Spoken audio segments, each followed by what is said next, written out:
All right, we are having some technical issues, but I do believe I'm live. Welcome to it. This is the Big Daddy Liberty Show. Apologies for that. It's been just a very awkward start to the show with some technical glitches there, but welcome to it. This is the Big Daddy Liberty Show. Let me just check that people can actually hear me and I'm not talking into the ether here. Welcome to it, folks. We're going to have a very interesting show tonight as we unpack I would argue is a burning issue. It's an issue definitely which is okay, all right, hang on. Let me try and switch off my bias, because I think anybody watching now will realize that I'm particularly excited about this particular issue. I'm particularly excited about what I think is a development in this country, which is long overdue. Anybody who watches the show and has been watching for years will know that on issues of crime, criminality, and indeed the rampant, almost free reign that South African criminals have, I've always argued that the South African police service are actually very equipped to deal with our crime. However, they have two things that have always hampered them. Number one, a completely terrible, I'm trying not to swear, a terrible, I'm sorry, I'm trapped by my own sentence construction. Let me take a step back and maybe rein in my excitement so I can actually get the point out.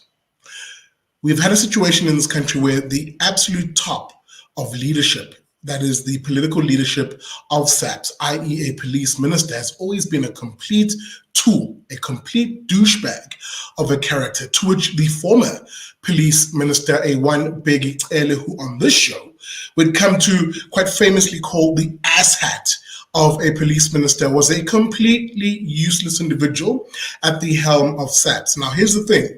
Political leadership of SAPS is just as important as the overall administrative management of SAPS. In other words, the people who are the senior colonels and generals and blah, blah, blah. Those two things are equally important. And it has been those two things historically which have been the weakness within SAPS. Poor decision-making, which effectively demoralized the lower ends of our police, number one, which effectively eroded the structures of South African law enforcement, i.e. SAPS, over the last 30 years. I've gone into detail on previous shows as to how that has happened, so I won't prosecute that issue here again, except to say this. And to remind myself that I probably didn't start the show properly. Where are my manners? My name is Sihle Ngobese, aka Big Daddy Liberty. Again, apologies for all the gremlins this morning. If you are just joining us, please do me a favor, smash that like button. And again, I can see your comments, folks. So whether you're watching this on YouTube X or Facebook, then do me a favor, actually smash that like button and share the stream. It does help, of course, when people do that. And as I said, if you're watching on YouTube in particular, guys, subscribe to the channel. Welcome to it. This is the Big Daddy Liberty Show. So tonight on the show, we get into this brief talking point that I want to get out, which is, are we seeing policing improve? Now, again, it's early days, and I'm very mindful of the fact that anything can happen. But with these being the early days of the government of national unity under a now new police minister, a one Senzo Mchunu, who I've said on the show, I will give the benefit of the doubt. Yes, he's from the ANC. Yes, I have fundamental issues with the ANC generally in government, but so far, let's be frank, we're seeing a almost breath of fresh air on certain key policing areas. Number one, visible policing. We're definitely seeing more visible policing, at least in my parts of the world. Is it perfect? No, but I don't think you have a police minister now who is going to allow perfect to be the enemy of progress, because there's definitely progress on that side. And again, I'm welcoming your comments. Even as I'm saying this, maybe let me know in the comments where you're watching from. Are you seeing a slightly better, more visible policing presence in your community? Are you seeing a better collaboration, perhaps, between private security in your area and SAPS and maybe local structures? Now, bearing in mind, even as I say all of this, that it's very much early days. People tend to forget that we just had the election in May, guys. It's very much early days, but we're definitely seeing some results. And tonight on the show, I'm going to show you some of those results on issues that have been long-standing crime issues that we're now seeing, as I said, definitely some movement on. So what are we talking about? Sihle, why are you so excited, Big Daddy? What's going on? What are you seeing that is maybe indicating to you, that is me, that we're seeing some green shoots in terms of SAPS really pulling their socks up? Well, on tonight's show, we'll focus on two crime areas that we've seen some good successes by SAPS, and that is maybe also a lot of it attributed to KZN police under the leadership of the provincial commissioner of the police, A1 General Nhlanhla Mkhwana, is an absolute star, and he's been named champ of the week on the show on Vuganazo, if you watch. But in any event, and I'm seeing the comments, some people saying, yeah, we're seeing greater visible policing, we're seeing better recruits. I see here Moonchild in Cape Town. Steve McCullough saying, SAPS KZN is doing an amazing job. Again, I'm going to put everything I say with a proviso, a disclaimer, a pinch of salt, because it is early days. But it is true. We definitely, guys, let's also celebrate when things are actually going our way as citizens. We can't always be negative. I as a content producer, a talk show host, I can't always be negative about government. At some stage, there are moments where I should support government when it's doing what it's meant to do. And that's an attitude I hope we as South Africans generally have. And on this issue of SAPS and the question I posed as the header of the show, are we seeing this government of national unity begin to tackle issues of, on the one hand, crime, and linked to that, because in and of itself, it is a criminal offense to be an illegal immigrant in this country. Are we seeing them also tackle illegal immigration? That's what we're going to answer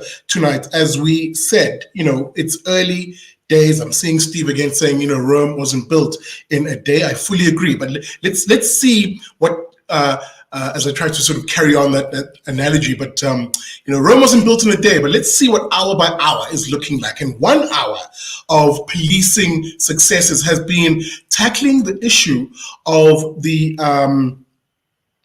as I now forget what they're called as a euphemism, the correction mafia. There's some mafia out there looking to correct people who mess up. I'm sorry, I meant the construction mafia. These are the chaps who, they're basically violent goons. They're thugs. They are criminal cartels, which have basically, from my reading and from what we're seeing, there's almost two subsets of what we generally call the construction mafia. The first is a creation of the ANC itself. Yes, I said it. The construction mafia, the one subset of them, is a creation of the ANC. Let me be precise and specific. A creation of the ANC of the Jacob Zuma era, where there was that mantra, that entitlement that Jacob Zuma created around radical economic transformation, to which the definition of that was, by you being black, you simply being a black person, you were entitled to certain percentages of business conducted in South Africa, whether that business is conducted by the state through its procurement and its projects, or alternatively through the private sector. In fact, the number that was often put out and cited that somehow black people were entitled to simply because they were black under the name of radical economic transformation was 30%. You remember RET, the RET types in the ANC under the Zuma years, and it's continued, unfortunately, would unashamedly say, yeah, 30% is due to us simply because we're black, and indeed ANC policy under the guise of radical economic transformation promises this to us. It entitles this to us. And we saw a toxic culture, therefore, develop from that. Because once you promise someone something, they will literally demand that promise to be paid up. And that demand can take one of two ways. Either one, political pressure, where you see this toxic relationship between politicians who make these promises and black elites, mostly black elites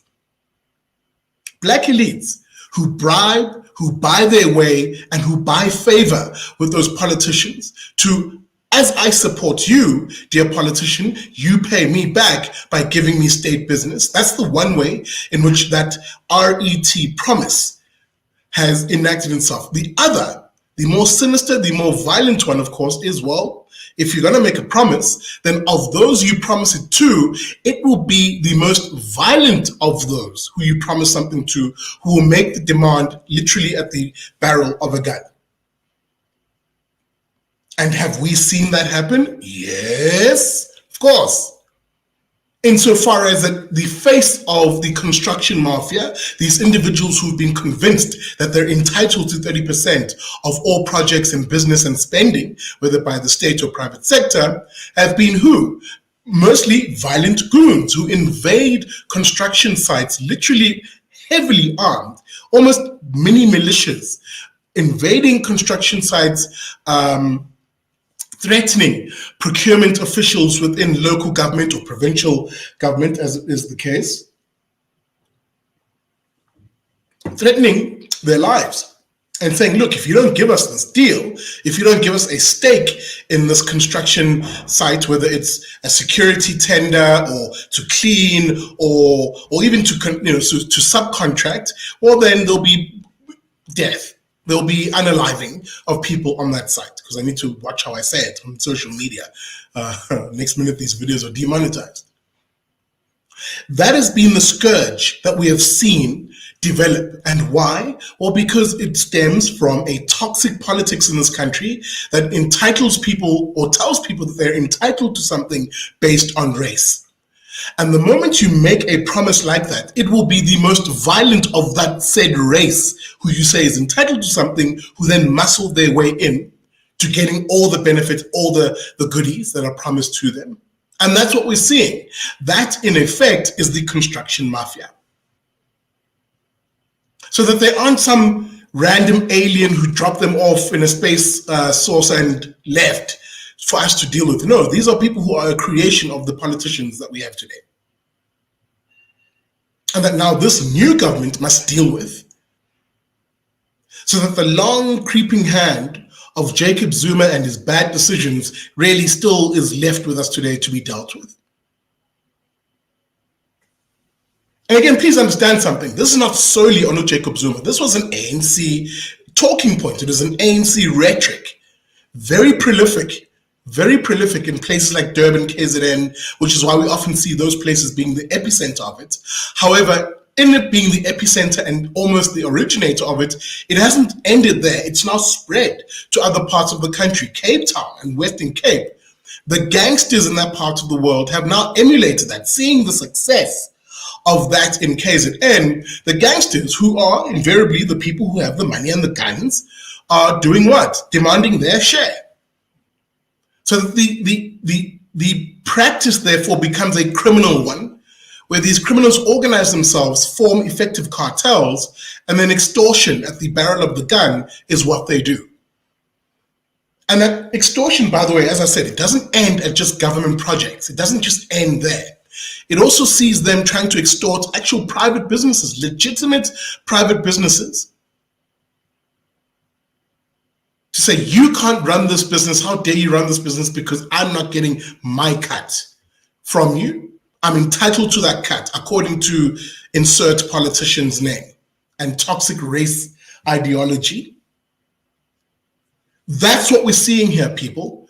So that even as the media report on these issues more, don't lose sight of the genesis where this issue began. Because if you're not aware as to how this began, then we'll continue to make the same mistake. What do I mean by that? We'll continue, even as SAPS are making inroads into these types of crimes, not addressing the root cause, which is policy. Policy that is spewed by a certain type of politician in this country, a politician who basically tells society that winners and losers in society must be determined by race. and that they as politicians will avail themselves, therefore, to that chosen race, or more specifically, to that chosen subset, that chosen criminal elite of that particular race, to then benefit them, with the politicians obviously probably likely getting something back. Hey. Y'all need to wake up now and start smelling the roses. Because these extortion rings, as I said, even though they find a genesis, a home, insofar as the construction mafia in KZN, Durban in particular, but they've spread across the country. I cited Cape Town as an example. Right now, over the past week, it's been going viral how these extortion rings are big business in Mthatha, in the Eastern Cape. They're there too. They're big business up here in Gauteng. They're beginning to really sink their claws, preventing legitimate business, preventing legitimate entrepreneurs, including black entrepreneurs, by the way. Those of us who are enterprising, who are trying to do the right thing, who are sane, sober, moral, prudent citizens, who are conducting businesses, trying to create an income, from that income, savings, from those savings, being able to build wealth, generational wealth. Something black South Africans have not been privy to, given our history, our past. And who is in their way? Not some fictitious white monopoly capital. No, no. It is other black individuals who have a very entitled mentality that has been sold to them by politicians. And of that particular grouping who's entitled, the more violent of them who are demanding these things from us as society at the barrel of a gun. That is what's happening in this country. So that, as I often say, do not be dribbled by those who are basically trying to conceal this genesis, this root of this problem, and maybe as they try to sort of paste it as, oh, it's a general crime issue. No, it's not. It's very much linked to the rhetoric of our politicians with their race nationalism, and it's very much linked to that bad policy that stems from that.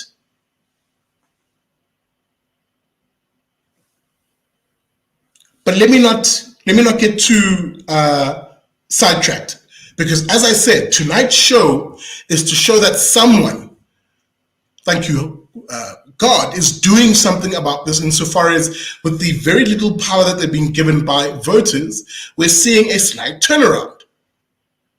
And maybe we're seeing some parts of the ANC recognizing the political pressure they're facing, having lost this last election, basically beginning to do the right thing. And this circles back to who I was talking about, the new police minister, Usenzo Mchunu, because we're definitely seeing a movement and impetus under his leadership of SAPS, under this government of national unity. But don't take my word for it. Don't take my word for it. Let me go through some top issues that we've seen this past week, this past month, if you will, that are indications of that there is movement, and that not only is there movement, there seems to be also good coordination between the different ministers, even though they come from different parties and occupy different portfolios. Where do we begin tonight? Well, we begin on a very good news story that broke yesterday, and that is the arrest of 5 individuals who were trying to muscle their way in on a construction site in Pretoria. I'm going to bring this up on screen.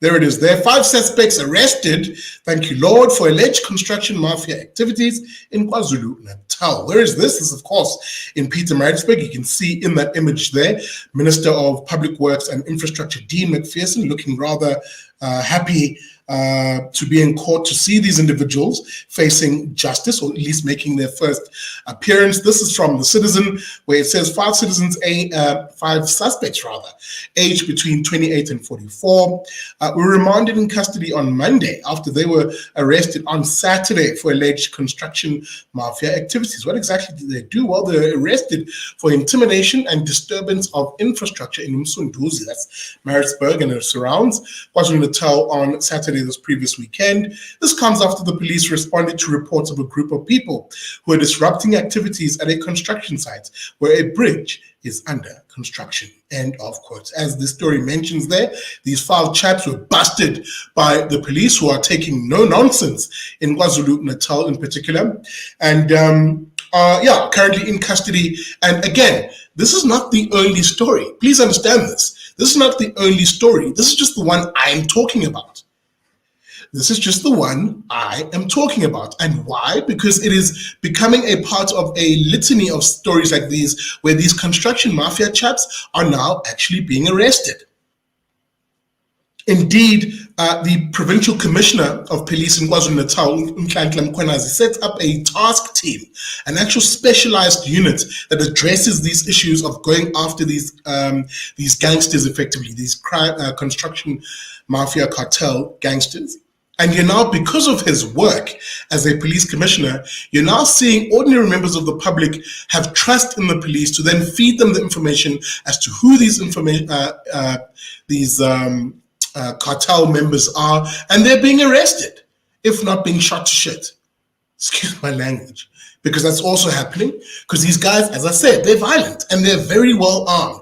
And often when police are approaching them to arrest them, they're trying to shoot back at police. And yeah, we all know the story now of how KZN police act. They don't take hulle vat nie kak nie, as hulle sê in Afrikaans. They will shoot back, and shoot back with very precise skill. Don't get into a gunfight with KZN police. Don't do that. Don't make that mistake. It will be your last mistake. But again, am I excited? Am I happy at this? Yes, I am. Because I know who these people are insofar as the character of them. I'm not saying I know who they are individually as people, but I know who they are insofar as their character. And why? And how do we know who they are? Because they tell us who they are. For a very long time, they've acted with impunity and with a brazen attitude. And in the early segments of this GNU, they're even now threatening the very politicians who are going after them. What do I mean by that? What are you talking about, Big Daddy Liberty? Well, let me show you.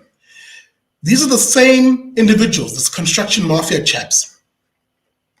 The same individuals who literally sent a bullet to the MEC for Public Works and Infrastructure in KwaZulu-Natal, one Martin Meyer, who himself, if you remember, on this show, we had it on a Vuganazo episode where we named him Champ of the Week, because as he was newly installed as the KZN Public Works and Infrastructure MEC, he basically said in no uncertain terms, those construction mafia individuals must lose my number. I'm not going to entertain those individuals. If anything, we're going to clean up this department, and tenders will be given to actual deserving entrepreneurs, whether black or whatever. But actual deserving entrepreneurs will get business. And of course, him saying that ruffled up feathers. And how do we know this? Well, they sent him a bullet to almost prove just how brazen these individuals had become. I'm going to open up this piece from Scroller. Writing here saying the construction mafia had delivered a death threat to the KZN Public Works and Infrastructure MEC Martin Meyer by placing a bullet casing next to his official vehicle. This is after Meyer took a tough stand against construction mafias in the province last week. Let me just make sure you guys can read this. Sorry, I couldn't see the screen. Let's do this. There we go. This is, of course, after Meyer had taken a tough stance against these construction mafia guys, where McPherson, now commenting on this particular incident, said KZN is a very dangerous place. And I've had a number of discussions with Martin Meyer, that's the MEC in KZN, and he had a number of threats made against them. He told me, that's the national minister speaking about his conversation with the provincial MEC, that he found a bullet casing placed by his car, and that sort of thing should not be happening. We want to get to infrastructure projects off the ground and rolling so that we can deliver services to our communities, end of quote.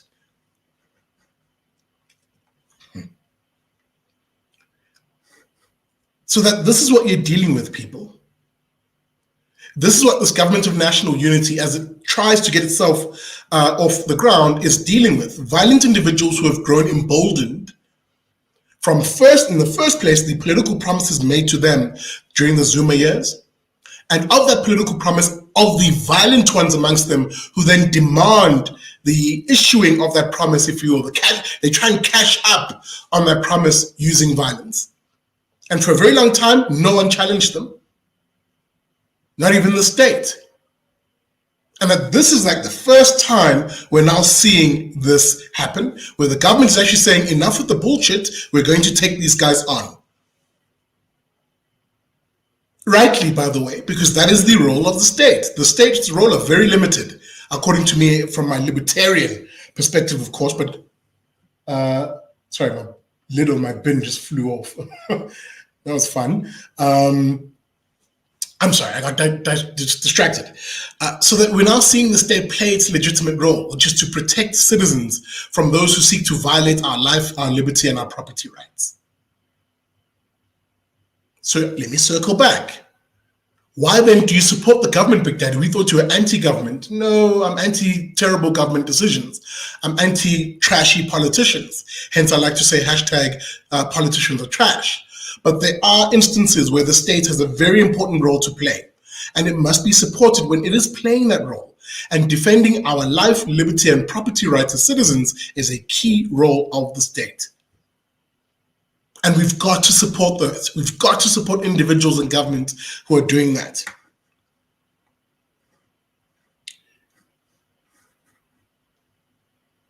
I'm sorry, I just lost my train of thought for a brief second here. As I repatriated, I want to say this before I move on. The likes of Dean McPherson, the current Minister of Public Works and Infrastructure, the likes of Senzo Mchunu, the current Minister of Police, have my full support. My full support, because we're beginning to see them tackle that blight, that decay that was linked to crime and linked to a general apathy that we saw from government in previous administrations in this country. And we're seeing more transparency, aren't we, from this government of national unity, even as it tackles these issues. Let me go to another incident, again, that exemplifies how this government of national unity is really beginning to get things right. Again, sorry to stick with this one minister. People start thinking I'm praising and worshiping him, but guys, when praise is due, let's give it. Same minister, Minister Dean McPherson, Public Works and Infrastructure, in a briefing this week, basically saying, here are my priorities. We've identified through this audit that they've been doing for the past few weeks, the number of dilapidated, abandoned, and hijacked government infrastructure and buildings, to which he gives us a number. I'm going to put it up on screen. McPherson, speaking at this briefing, gave us a number and said, hey, look, over 330 of these buildings.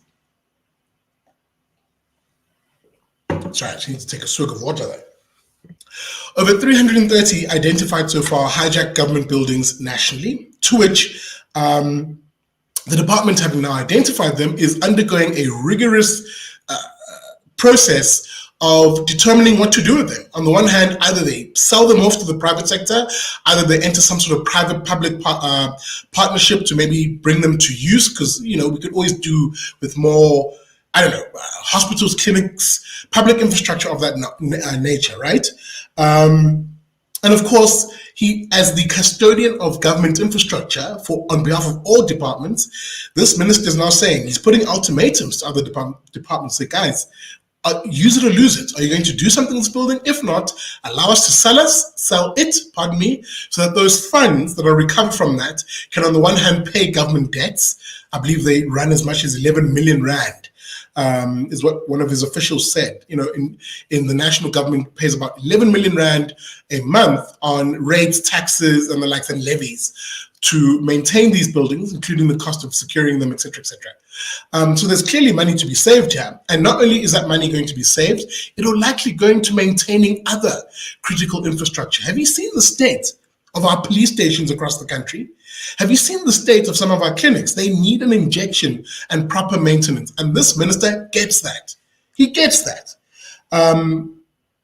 Where he says here, we can't allow, what we can't allow, this is the minister speaking, is our buildings to contribute to crime in communities, because that's often what happens when these buildings are abandoned. They are taken over by, you know, drug addicts, amapara, criminals, you name it.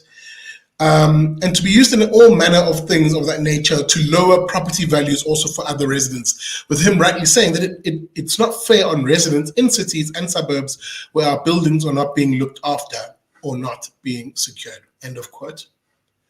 Again, we're seeing that impetus now even carried down to local government as they almost take leadership from the national minister, because here in that same piece, the eThekwini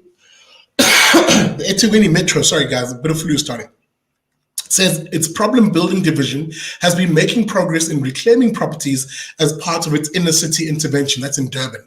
The division says 7 buildings have been reclaimed and returned to their owners, which is excellent stuff. That is a core function of the state, protecting our property rights. Remember I said our life, our freedoms, liberty, and property rights. So it's good to see this. 11 collaborated structures recently cleared of debris, sealed, and painted. And if you live in Durban, you'll know about the China Emporium. That's the building in town that had burnt and had become an eyesore and even a danger. And that now building is being demolished, with about 75% of that work being done. I saw that recently when I was in Durban. So what am I saying here? And by the way, there's a reason why I'm raising this issue of urban decay and how these governments, led by national government, this new minister, Dean McPherson, and of course the various other entities, and of course sub-levels of government, including province and local, are beginning to take this issue seriously. And no other incident perhaps exemplifies how seriously they took this than in a raid that was conducted by the South African Police Service, working in conjunction with the provincial government of KwaZulu-Natal, the city of Durban. A massive raid held this week, which effectively began the cleanup of that point area, that urban decayed, urban blight of an area in Durban. That is Point. Massive police raid that netted, it saw the arrest of over 100 illegal immigrants, and indeed the confiscating of illegal weapons, illicit monies, drugs, and the like. A massive operation which received a resounding round of applause from South Africans who have been saying that we need to reclaim our inner cities in this country. Again, don't take it from me. I'm going to show you images of that. And before I do, because I know there'll be some people who say, oh, you know, there goes Big Daddy Liberty again, picking on illegal foreigners. He just hates illegals, blah, blah, blah, blah, blah. That's not the case. That's not the case. But we need to be honest about certain things. Are there tensions between local South Africans and effectively the mushrooming of illegal immigrants in this country? Yes, there are. Yes, there are. And people aren't being xenophobic for having an issue with them seeing their public shared spaces being taken over by people who are not here legally. I have no problem with people who are here legally, wherever they're from, whether they're from the rest of Africa, Eastern Europe, other parts of the world. No one has a problem with that. If you're here legally, welcome. This is South Africa. Enjoy your stay here. But if you're here illegally, yes, we're going to have a problem with you because that is a violation of law. And from that illegal activity, we're seeing other criminal activity now become a norm in our inner cities. And that's what people have an issue with. And you've got to understand something. Some of these illegal immigrants are quite bold now in them challenging South Africans, almost in a rather arrogant and even threatening way. Don't take my words from it. For it, watch this. This, of course, is EWN, that's Eyewitness News, having done a story on tensions up here in Gauteng related to foreign illegal immigrants. I think there was a raid happening, and this is what some of these illegal immigrants, or let me just say immigrants, because I don't know their particular status, were saying about these particular raids, and indeed the ever-increased police action against them. Listen to what this particular dude had to say. Hey. So I'm going to start that from the beginning, where he says he respects them, but watch. That is, he respects South Africans, but.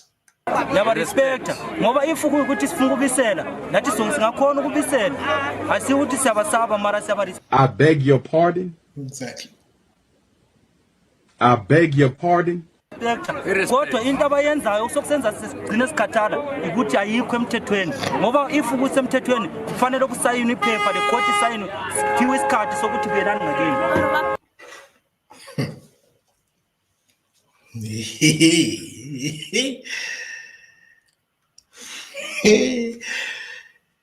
He respects us, he says, but he doesn't fear us.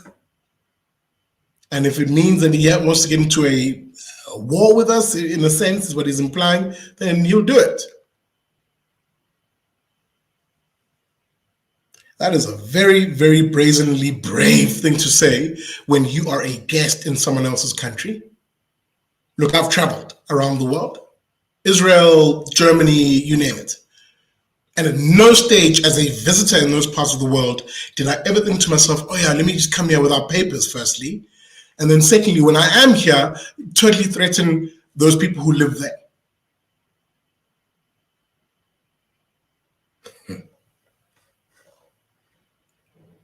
You know, in Zulu, we rightly say, Usjola Gadilo.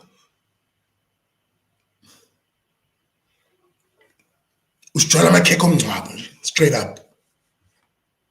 And this is where I said, as I suggested earlier, the tension between some of these foreign communities in this country and locals stems from. These are people who make, and again, I'm not generalizing completely or painting everybody who's a foreign national with the same brush. No, guys, I'm not doing that.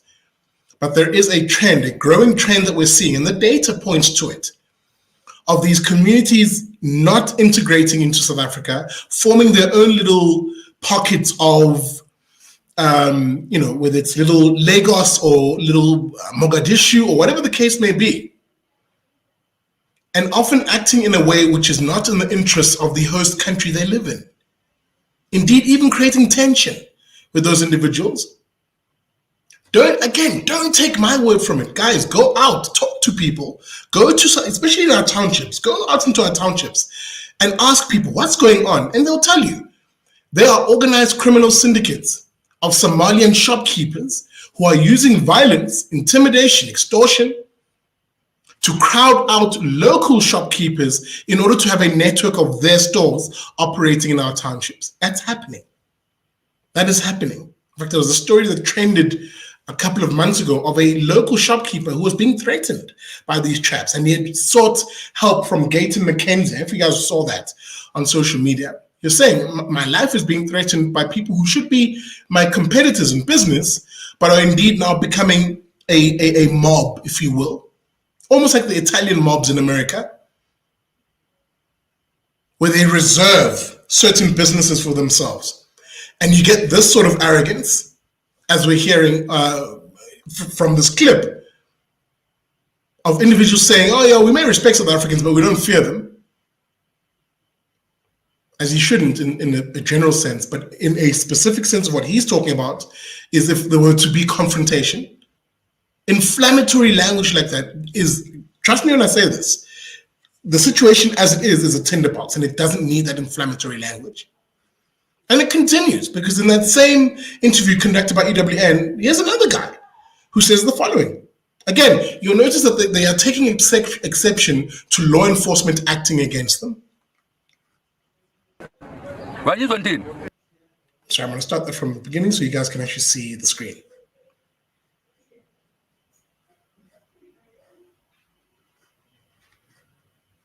Sina 1 month asingasebenzi. Wanyizwa ndini? Sibekezela. Mara ikinga today asizwange zoshaya umuntu la ne. Sifikile la sabambela yeni sathi. Sithi pakana amatafula. Sipakisana amatafula. Baphuma bazofika bashaya umfana loya. Sabona ukuthi okade labantu kathi sibayalo mpela. Yabusuka. Phela kusho ukuthi labantu laba sihlula. No. Abasikhuli sibanikile isikhathi sokuthi sibahlonipha manje ukuhlonipha sifinish kathele lokuseleyo ne masingazwani ukuthi sipakisana sonke la akuzohlela kunje kunamuntu ozodaya ngadayisa umuntu wonke umuntu.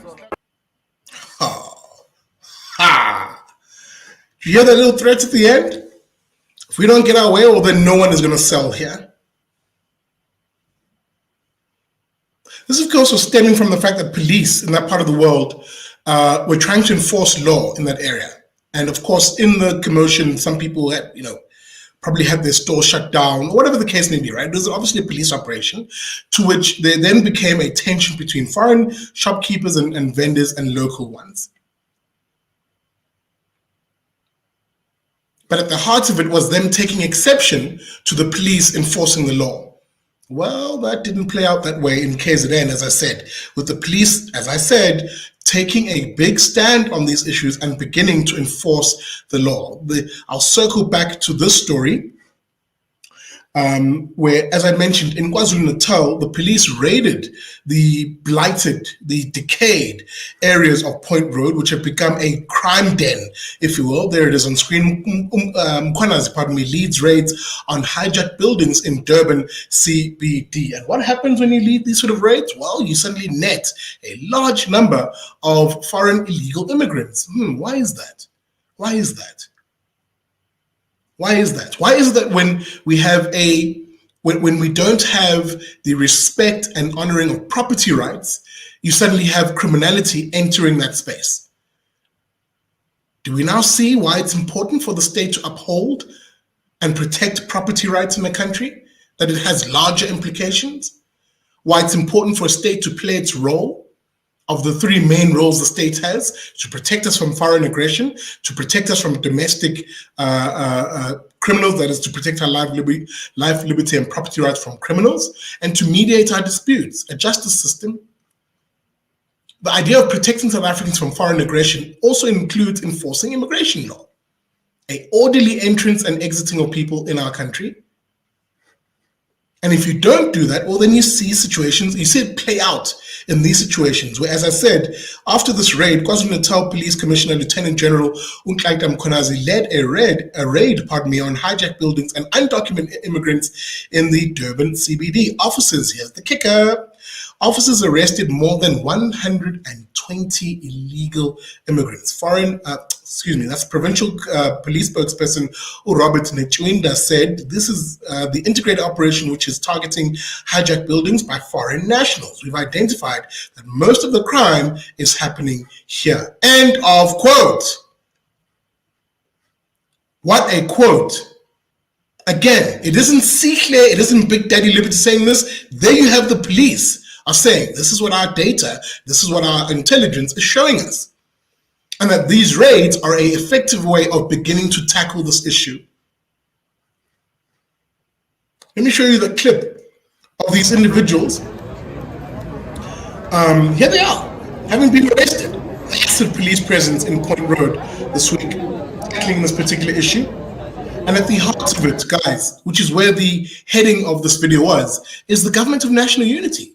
In this case, the provincial government of unity, where all three spheres, national, that's the police, provincial, that is the provincial government of unity led by Utami Ntuli from the IFP. You remember, we did an interview with him on the show, who's now the premier of the province. So his cabinet was involved in this, or at least his government was involved in this. And of course, the local government, the eThekwini mayor, who's from the ANC, part and parcel of this operation. These guys are working together. And we're seeing the fruits of that. Again, don't take my word from it. Here they are, literally in that order. General, how are you? Good, thanks. No goes. There's the mayor. Looking rather, okay. That's the Durban mayor that you saw. Here he is, the back to us. And here's the premier of the province. These two men are from different political parties, but they're working together. I love this particular image. That's all of them in one frame. This is beautiful. I don't care who you are. I don't care how angry this makes you to see it, but this is beautiful.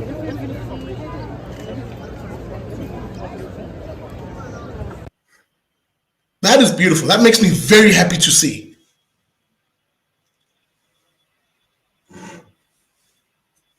That makes me very happy to see. And I put it to you, dear South African who's watching, that it should make you very happy to see too.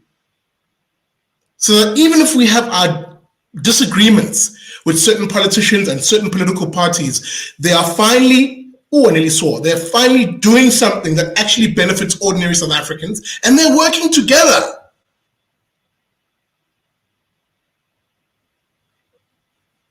Yo. It's about time. And again, I must say this. I know, guys. I know. It's early days. Don't get too excited. Yada, yada, fish paste. I get it. But just to see this little moment of harmony that actually now sees the state, the government, playing its role, enforcing the law, protecting private property rights in this country, creating law and order, or at least beginning the process of creating law and order. Do you know what the, what's imthelela in English? Do you know what the repercussions going down the line will be? It will be citizens, local South Africans being able to now actually be able to start businesses, to trade in these spaces, to invest in our spaces. And why? Because there's law and order. We're beginning to see it. No, guys, let's not be too negative about everything all the time. We must celebrate those little wins because trust me, they matter. They matter. Now, as I conclude, because I had a few other slides here, but I'm not going to go into too much of them. The moral of the story tonight for me has been how so far the GNU and the various coalition arrangements we're seeing are delivering so far. Is it perfect? No. Is it great? No. Is it above good? No. But of what we're receiving so far, it's adequate. And from that, it being adequate, we could build on that.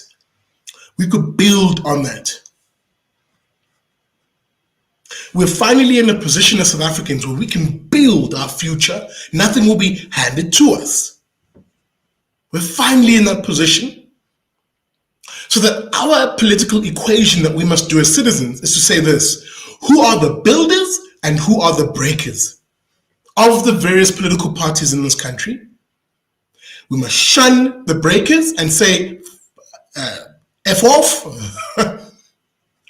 And we must reward the builders and say, more of this, please. And of you who are builders, those of you who demonstrate a consistent desire to be builders, we will reward you more. Because you've embarked on a reform agenda that we are happy about as South Africans. That includes the ANC, by the way. Granted, I may not vote ANC ever in my life, but if they reform, they move more to the center and abandon their leftist scum, whether it's COSATU or the SACP or this misguided notion of quote-unquote black parties that are often just using their race to hide their filthy communist ideas, disavow all that bullshit and move to the center to serve all South Africans, and finally do so in a non-racial way. To say we in the ANC are here to serve South Africans. We're not going to pick society's winners and losers anymore using race. We're going to go for merit and we're going to go for excellence. If the ANC did that, my God, would they win votes again? If the DA focuses their messaging less on the distractions from their opponents, from whether those opponents are in the media, the mainstream media, or other political parties, if the DA just focused on that messaging to say, you know what, we are here to be a driving force of reform in government now that we're in national government. Yes, fine with the very few portfolios that we have, but this is a start. Because I, for one, would love to see the DA in the next administration come back with a greater percentage of the votes for them to then say, actually, we want more departments and more influential ones. Same thing for Patriotic Alliance, same thing for IFP, you name it. An actual reform government that continues the good start that we're seeing now. By God, South Africans deserve it. We deserve it, guys. Maybe I'm wrong. Maybe I'm just, the fat Jew talking nonsense on issue. Maybe I'm just talking nonsense on the show. You tell me in the comment section. You tell me, Because I, for one, am ready. And more than just being ready, I am looking to put the shoulder to the wheel to contribute to the South Africa, as I've done before and as I'll be doing more and more and more. To say you build your future, nothing is handed to you.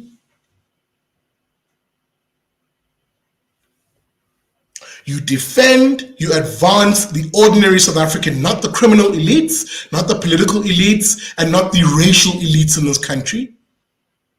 The ordinary South African, the faith, flag, family, and freedom type South African. Yeah, Mensa, it's about time. It really is about time. Anyway, I'm going to land my plane there. Let me know what you think. Let me just wrap up.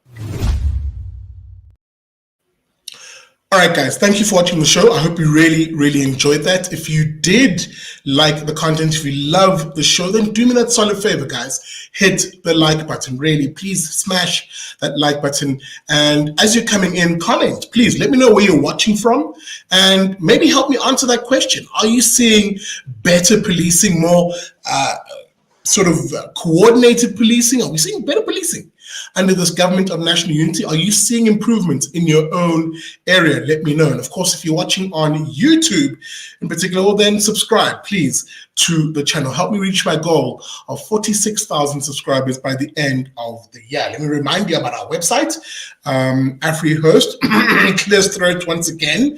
I don't know how many angry emails I need to send you, but once it's up and running, BigDaddyLiberty.com. That being said, guys, thank you for watching. Apologies for the gremlins at the beginning of the show. And as I like to say at the end of every show, a reminder to you, never trust a commie.